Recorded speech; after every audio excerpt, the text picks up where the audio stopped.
policy of minimum wage. Nigerian workers demand for 30,000 naira minimum wage, and government says they can pay. What is at stake? Our government. This is Political Arena on Platform Media International, PMI. I'm Joe Ehizide, welcoming you to our studio. And on my right tonight is Obi Nzadibe. Obi, welcome to the program. Thank you, Joe. Tonight, Obi, we're looking at the issue of minimum wage in Nigeria. Lately, there's this agitation that the Nigeria Labour Congress has agreed that the federal government will pay 30,000 minimum wage. But of course, the federal government is saying they have to negotiate again because it was not unanimously agreed between the three bodies, private bodies, the NLC, and the federal government.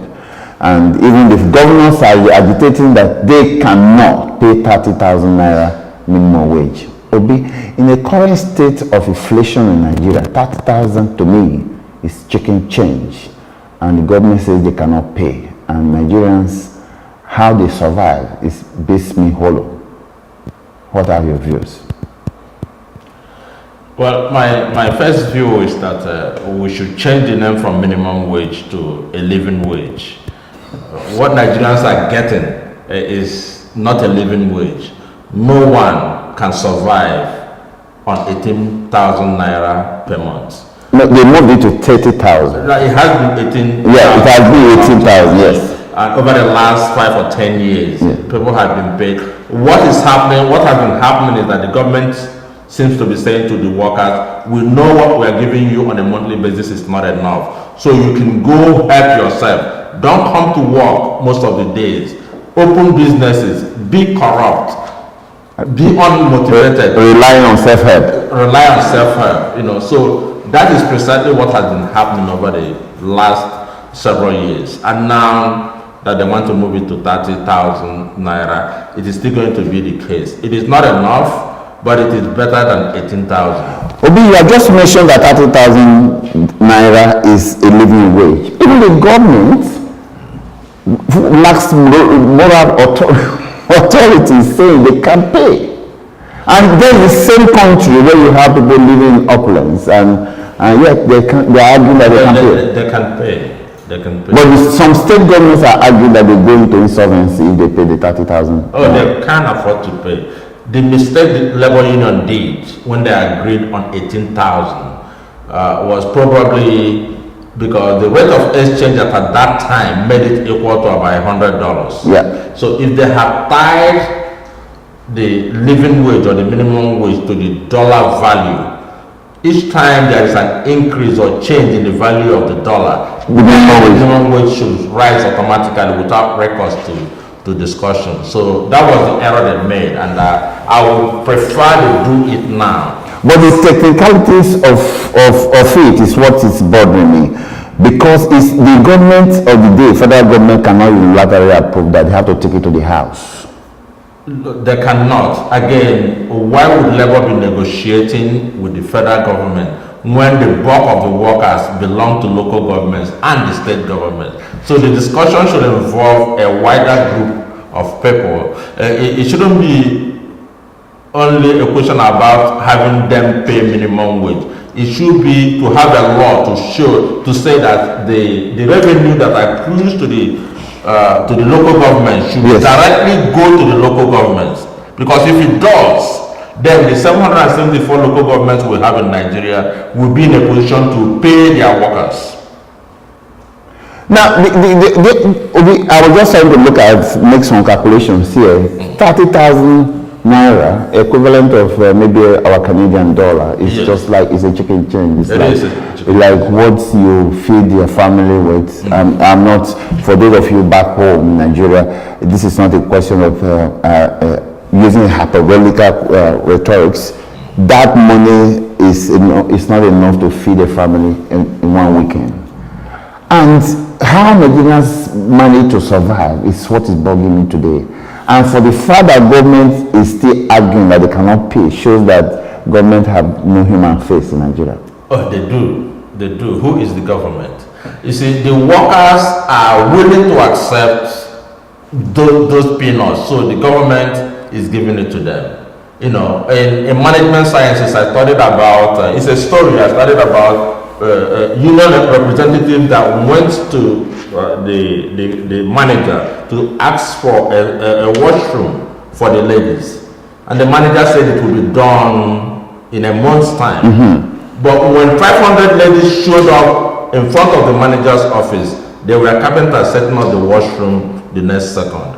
So when Nigerian workers are prepared and ready to earn 30,000 naira a month, the government will pay. They are not yet ready, they are not willing. That means you are saying that the strategy of the labor union is faulty. It's rubbish. They are enjoying the poverty and the suffering. Yeah, are they enjoying the leaders are being bribed. You know, so when they rise up to demand that they pay, then the governors will trim the size of their entourage. They will trim the amount of money the governor gets as security force. They will trim the amount of money that's being paid to the Senate, and there will be enough money to pay the workers. Now, do you think you said the strategy of the labor unions are faulty, and also about of platform like this, that Nigerian situation, that they seem to enjoy the poverty level. Now, the students are not going to school. ASU is on strike. The labor unions are not receiving a living wage, or so to say, they are any living wage. The market women is a different story. Every facet of Nigerian society's economy is in shambles. But if you go to the nook and cranny of the country, people seem oblivious of what is going on around them. They have just abandoned government to the thieves. I'm sorry to use the word, they abandon government to government officials who care not. How will that be confronted? Well, in physics, we have this Hooke's law that something keeps extending until it gets to the yield point when it can no longer recover. Nigerians are getting to that point where they will probably revolt one day and will go back to square one. You know, they have not been pressed to the wall as at this time. You know, most of them have relations living abroad. You know, money comes in from here and there. The remittances that went into Nigeria this year alone is over 500 billion naira, you know, to support family and friends. So there is a leeway for them, and they benefit from corruption from politicians. Some of the monies trickle down to them. But a time will come when people will revolt. They are revolting in their own way. You know, the school system is not working. Teachers are not teaching anything. If you go to a federal secretariat, the workers are not there. They're busy selling wares. They are busy doing some business. So they are revolting in a way, and the government at the center doesn't seem to care. They don't bother, you know. So that's why the inefficiency is there. So when you well, because I was a student union leader in 1988, what we call the SAP riots, things weren't as bad as this, and people moved through to the streets. In 1996 too, the same thing. During the battle where Ango must go, that was 1978. Ango must go. Then when the first students opened the prison in 1986, it just wasn't as bad as this. I can't hear of any student union anymore. The students are busy going to clubs and drinking. I don't hear about labor unions. These days of Alaji Somonu is gone. I can't hear of the days of Kokoro Nupeng that almost crumbled the Abacha government. Everything seems to have died down, and the politicians are busy amassing wealth, and the young populace are just attitude of laissez-faire. Well, I can only say that in those early days, Nigeria had symptoms of cough and catarrh, and students helped to fix it. Nigeria was a closed system. We didn't know any better. It was our country. We had to fight for it. Yeah. Today is no longer our country. It has been made clear to the majority of Nigerians that that nation is not their nation. So people are looking for a way out. People are traveling to different countries. People are doing so many things that they don't give a damn about. Survivor Express. Yes, I mean, how can you live in a country where there is no electricity? Where the police do not function, where the hospitals are not working, and where the roads are not fixed. And people are becoming more gullible because when you are hungry, you become gullible. People are thinking that you can use human parts to make money. Yes. People are thinking that you can make a phone call and make money and all that. And things are getting worse. Yes. Well, 30,000 naira in modern day Nigeria is what issue is. The union cannot agree and the government says they can pay, which is unfortunate. Obi? I'm convinced that the government can pay.